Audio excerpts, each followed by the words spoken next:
kusoo dhawaada dhegaystayaal barnaamij kale oo ka mid ah barnaamijyadii xiriirka ee ku saabsanaa taariikhda Soomaalida. barnaamijkana waxa weeyaan kii 14aad.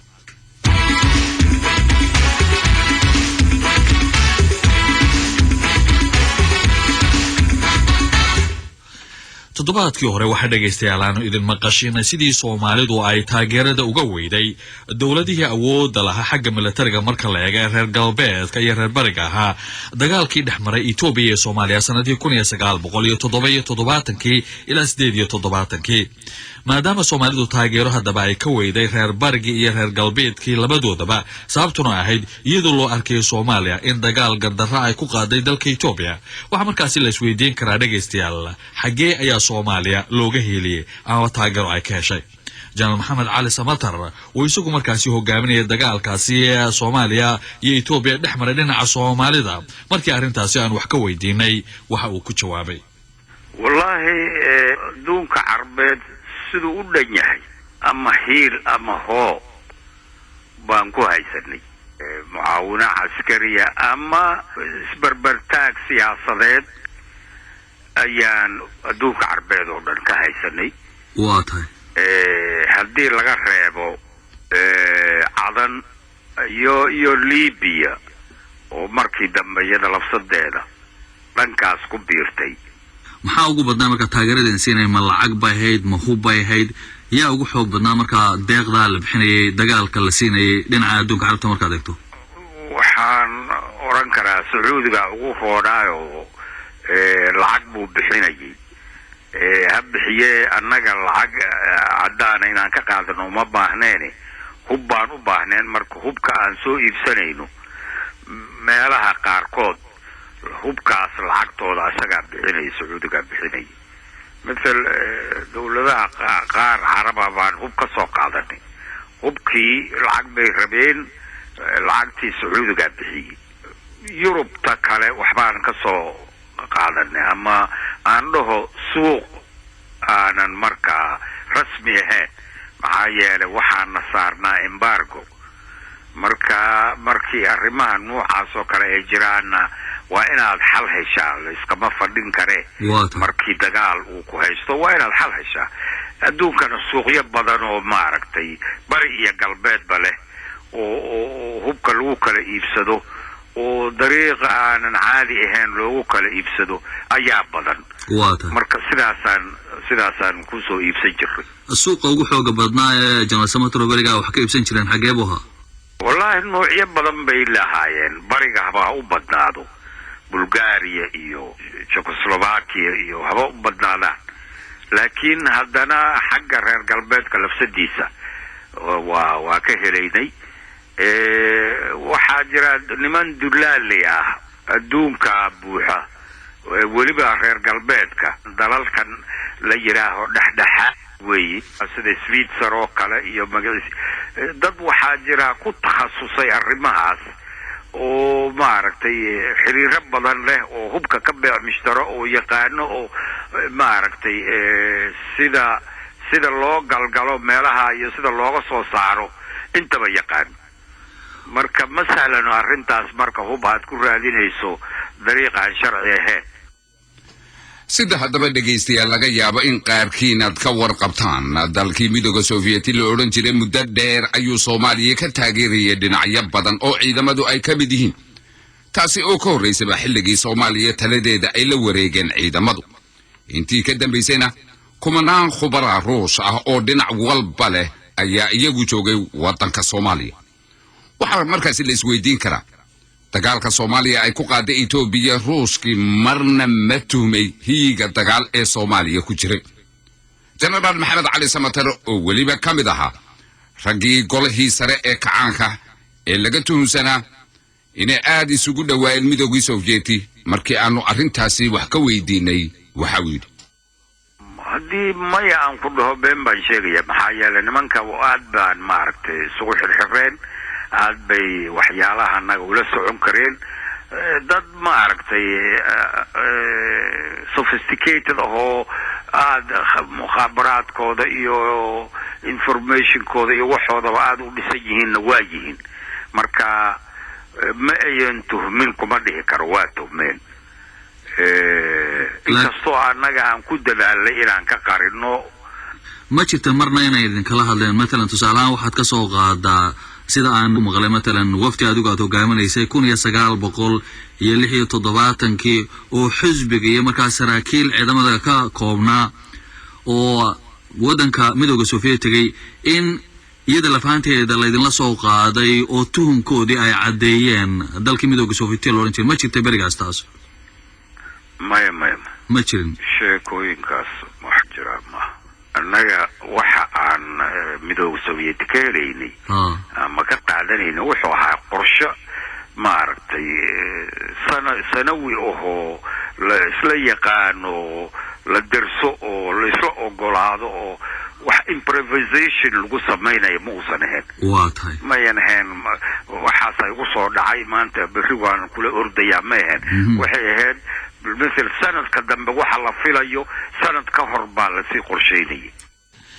جان سمترين كاستو هدبا uu sheegay inay dhici karto midowga Sovieti in laga yaabo intuu ka galay hiigii dagaal Soomaaliya ku jiray hase yeeshee Soomaalida aan u sheegin laakiin Umar Salaad cilmi oo kamid ahaan jiray golihii dhexe xisbiga hanti-wadaagga kacanka Soomaaliyeed isla markaasna sida uu sheegay kamid ahaa dhowr nin oo iyagu diiday dagaalkaasi 1977 in lagu qaado dalka Ethiopia markii xisbigu kulan uu ka yeeshay waxa isagu qaba in ruushka Soomaaliya uu cadeeyay tuhunka uu ka qabay hiyigooda dagaal oo ah Ethiopia inay damacsan yihiin inay ku duulaan muddo boode sanad ka hor ahayd waqtiga dagaalkaasi oo dhacay waxaana hadaladiisii kamid ahaa 76 markii la dhisay xisbiga hanti-wadaagga kacanka Soomaaliya oran jiray oo dalka markii dambe maamulhayay ayaa wafdi waxa loo diray wafdi xisbi iyo military waxa loo diray raashka موسكا لو دير وفتيغاس waxa hogaaminayay oo dhanka ciidamadana ka socday waftigana madaxu ahaa General Maxamed Ali Sabantar wasiirka difaaca madax ku xigeenaha laba korneyl baa la socotay xagga xisbigana waxaan ahayn saddex nin baan ahayn Ahmed Maxamed Laxwas inuu wanaagsan jiray oo golaha sare ka tirsanaa Cabdiraxmaan Caydiin oo oran jiray arday sabab ku dhintay iyo aniga saddexdaas xisbigan ka soconay marka waxa barnaamijku ahaa inaanu xisbiga dalka ruushka maamulo iyo sida ruushka loo maamulo hanti-wadaagga inaan soo barano dawladana aan xisbiga waxa la soo galno marka waxa nala qaabilay oo nala shiray golihii siyaasadda ee xisbiga dalka ruushka xukumaha golihii siyaasadda oo 18 meelahaas ah dawladda ruushka wixii madaxda u ahaa ugu sarreeyay qof ka maqnay wasiirka gaashaandhigga fadhiya waxa fadhiya wasaarooyinka dadka iyo buludbaruga meesha xukumay barnaamij dheer buu soo jeestay Cali Sabantar wuxuu yiri waxaan u baahanahay taageero iyo hub iyo adigu arrimo xisbi waxaankaas doodii markay dheeraatay waxa la yiri waxaan tuusanay muddo dheer inaad Ethiopia weeraraysaan waad naga shaafiseen haddana waa idin tuusanay maanta waxaan aad dalbanaysaan oo hubka aad dalbanaysaan shaki buu sii gali waana sanadkii weyn waxa weeye waa bishii Agoosto 76 markaasuu warqad dheer u soo bixiyo yiri warqadana madaxweyne Maxamed Siyaad baa soo dhiibay hadii ilaahay ku roon yahay wuxuu idin ka ballan qaadayaa inaan dagaal jirin waxba ka walwalinina ayuu leeyahay aniguna afkaan maanta idinka sii cadeynaya walwalka iska saar waxa la yiri hubkaana dagaal u doonamayno maxaase hubka kan aad u rabtaan difaaca oo yaa iska difaacaysaan waxa weeye dalalkan reer galbeedka ah hanti-wadaagga diidan baan ugu soo duulahaya yaan ka baqaynaa waxa la yiri annaga difaaca xagga idinka difaacayna oo badda iyo joogna meel walba iyo cirkaba dalalka dariskana waa ka xoog badan tihiin ciidamada ka xoog badan marka anagu dagaal inaad qaadaysan baan u aragnaa tan kale hubka weydiisanaysa waxa ku jira gawaarida lagu xambaaray taangiyada gawaarida taangiyada lagu xambaarana waxa weeye dagaal ba hayaan loo galahayo oo meel dheer dagaal laga galahayo taangiyada xambaaran ilaa goobta dagaalka marka taasuna waa noo cadeynaysa ala kulli xal dood ka bacdi kuwaas taangiyada jida laga reebay wixii uu dalbaday hubiyo gaadiid waa la siiyay qalab kuwaas uma laga reebay codsigii kuwaasaa laga reebay waad laakiin shakigooda waa ku jiray waa soo noqonay 77 July 13 bilood mar laga joogo 12 bishii July 77 ayaa golaha dhexe oo xisbiga waxa la keenay mooshin ama arrin dooda la keenay waxa la yiri mawduucu waxa weeye laga doodayaa dagaal in la galo dalalkii maqnaa si loo xoran lahaa dalkii maqnaa oo dalkii Soomaaliya galbeed yaa maalinta ka soo jeediyay golaha dhantay madaxweynaha ka soo jeediyay Maxamed Siyaad waad doodkadiisa ay ahayd doodii 7 nin oo anigu aan ku jiro ayaa diiday oo tiri inaan weerarno maahan Ethiopia maantay haddii inta halka u gudbin Cumaro 7 nin aad sheegtay adiga oo mid waxaan ka xasuustaa anigu waan ku jiray waxaan ninka Cabdiraxmaan Caydiid oo sabab lagu dilay mar daba ku dhintay ninka la yiraahdo hadii Ilaahay ku rooyahay warsame juguf nin la oran jiray hadii Ilaahay ku rooyahay Cabdullaahi warsame nin la oran jiray warsame nuur hadii muxuu intaan ka xasuusto waradu inaasan ka xasuusan karaa haddii haddaba dhegaystayaal aynu ka gudubno waxtarkii iyo aragtidii shisheeyaha waxay doontaba ha ahaatee dagaalka Itoobiya iyo Soomaaliya dhex maray markii Soomaaliya lagu soo jabshay waxa Soomaaliya u soo hoyday dhibaatooyin xoog leh oo ay ka soo kaban weyday dhibaatooyinkaasi waxay bilaabmeen intii uu dagaalku socdayba askartii Soomaaliya qabsatay bishii Oktoobar sanadkii 1969 olayaashii ugu waaweynaa ee ay bilowgii qaadeen waxa ka mid ahayd qabyaaladii oo la yidhi waa la aasay hase ahaatee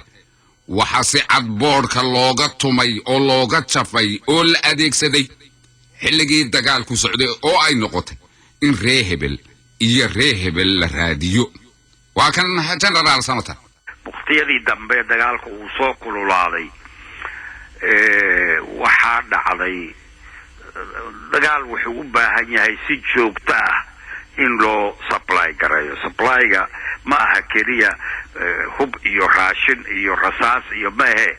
dadka xataa marka ragga waxbaa dhaawacmaya waxbaa dhimanaya furanta cusub baa maaragtay aad rabtaa inaad furto ama kugu furmaysa ciidan cusub baa rabtaa inaad geliso marka waxa weeye si joogto ah in ciidan loo abaabulo oo ciidan loo dhiso ayuu keenaya dagaalka marka dagaalka muddooyinkii dambe bilooyinkii dambe ciidankii loo recruit gareen lahaayo la ciidameen lahaa way dhibaatay noqotay way adkaatay sidii lagu heli lahaa dadkii voluntarily inay ku soo xaadiraan oo degmooyinka iyo gobolada iyo intaas saraakiil baan u dirnay inta raggii degmooyinka maamulayay ayaan u xil saaray ciidan in la qoro waa dhibaatay noqotay in ciidan la helo arrintaa waxay keentay in odayaashii qabiiladii la adeegsado oo muddadii hore oo dhan yacni kacaanka uu ku socday fikrad ah warqabyaalada yacni aynu intaan daciifin karno aan daciifino yaanan qabyaalad buubuuninin oo dhisin waxaase timid in la waayey dariiq kale lagu waayey ciidan in la helo odayaashii iyo maaudiin iyo dad noocaasa in la dirsado khaasan odayaasha marka ay noqotay reer hebelow waxaasaa lidinka rabaa ciidan reer hebelow waxaasaan keenaynaa annaga haddaan reer hebelnahay marka qabyaaladii baa markaa dib u soo noolaatay qabyaaladii baa xoog u soo noolaatay waa idin muuqatay markaa dhibaatada ay keeni karto waqtigaas miya waa noo muuqatay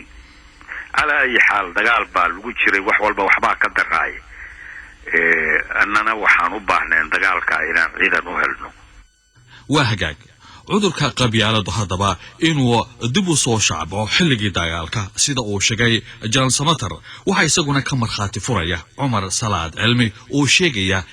inay ahayd sababtii keentay in isaga lafahantiisa loo soo magacaabo inuu gudoomiye ka noqdo gobolkii Waqooyi Galbeed oo markaasi Hargeysa magaalo madaxda ay ahayd waxaana hadaladiisii kamid ah marka selka markay marayso oo ciidamada Soomaaliyeed niyad jabeeno meelaha qaarkood dib looga soo noqday sida dirir dhaboo kale laga soo baxay ayuu habeenayay yeeray maxamed siyaad wuxuu yidhi gobolkan la yidhaahdo waqooyi galbeed oo hargeysa caasimadda u tahay ayaa dagaalka ayuu ku wajahanaa dagaalka xooggiisu gobolkaas waxaa ku wajahan dirir dhabe iyo harar iyo jigjiga oo waddada loo maro Addis Ababana ah meelaha ugu muhiimsan Etoobiyana ah dalka Soomaalidu sheegaysanayna habeen buu yiri wuxuu yiri dhulka wax laga dhisay iyo dhulkaan adiga tagay jiray waa taqaanaa Hargeysana horaad uga shaqayn jirtay gobolka waqooyi galbeed waxaan doonayaa inaad gudoomiyihii gobolkaas iyo dadkii baa isqabsaday marka dadkii baa dagaalkii hakiyay bulshada dagaalka haddii aan ku jirin ciidanku ma dagaalami karo marka inaad bedesho gudoomiyaha gobolka oo halkaa tagtid yaa markaa gudoomiye ka hana waxa General Bilal Rafla ah waxaan bile waa saaxiibkay waana naqaanaa waan wada shaqayn jirnay bile waan aniga karti badan marka ninkaas ma bedeli kare maadigadeys oo waxa bile qaban kare maayo wuxuu yiri adigaan ku gartay waa inaad meesha tagtaa meesha waxa markaas waa February 78 way dagaalku markaas ilaa sanadkii hore July buu socday waana lagu daalayo ciidamadu hor socod mooyaan malaha markaasuu magaaladii baan tagay dadkii baan la hadlay shiriyay Hargeysa waxaan maxaad bile ku diideen waad ula shaqayn weydeen bile intaasuu gobolka ka shaqaynayay wax badan buu ka qabtay waa nin wanaagsan buu ahaa waxa kale kuma diidin ciidamada Soomaali galbeed oo dhanka shishe ka soo jeeda ayaa la hubeeyay muxuu ahaa jabhadaha Soomaali galbeed marka bila ma hubeen baa inay dawladda hubeysay marka waxay qabaylkii kale oo anaga qabaylkayga ahaa oo xuduudka ay wada yaaleen Itoobiya gudaheeda ayaa hubkii lagu dhacay dadkii lagu laayay barkadihii looga dhacay intaasna wax maana bilana waxba kama qaban karo yiri wuxuu dawladda dhaxa waxa waxaysay markaan arkay arrintii inay hereg tahay baan madaxweynaha ku laabtay waxaan idhi dadka dhanka kan Hargeysa qabaylka ka tirsan oo dhinaca Itoobiya dega ayagana waa in hubka la siiyaa qolada jabhadaha iyagu waa jabhado oo Itoobiya la dagaalamaya qabaylka dadka kale oo jabhadaha oo dhacayna waa isaga celinayaan oo dadku markay isku hubiyiin isku miisaamayeen ma taqaanaa isku wasdawrayaan isku xadgudubmayaan uu yeelayo wuxuu yiri hub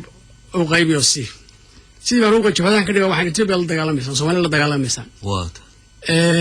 sidii bay ku joogsatay dhicii iyo lagu kala joogsaday dadkiina markii sidii bay hawsha ku galeen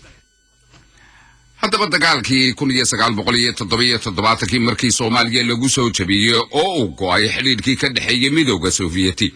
tallaabo waxa uu soo kordhiyay Soomaaliya iyo Mareykanka xiriirkoodii oo ka dhashay istiraatiijiyadii Mareykanku uu ka lahaa gacanka Khaliijka kadib markii midowgii Sovieti ay farageliyeen wadanka Afghanistan sanadkii 1979 heshiiska Shandhiga ayaa dhexmaray labada dhinac sanadkii 1980 oo Mareykanka loogu ogolaaday military ahaan inuu isticmaalo magaalada Berbera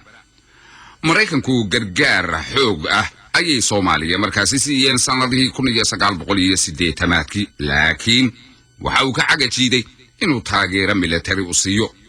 maamulka Mareykanku waxa kale oo ay walaac ka muujiyeen xilliyadaas xiriirkii Soomaaliya iyo Liibiya oo dib isna u soo noolaada barnaamijkuna maanta intaas haynoo joogo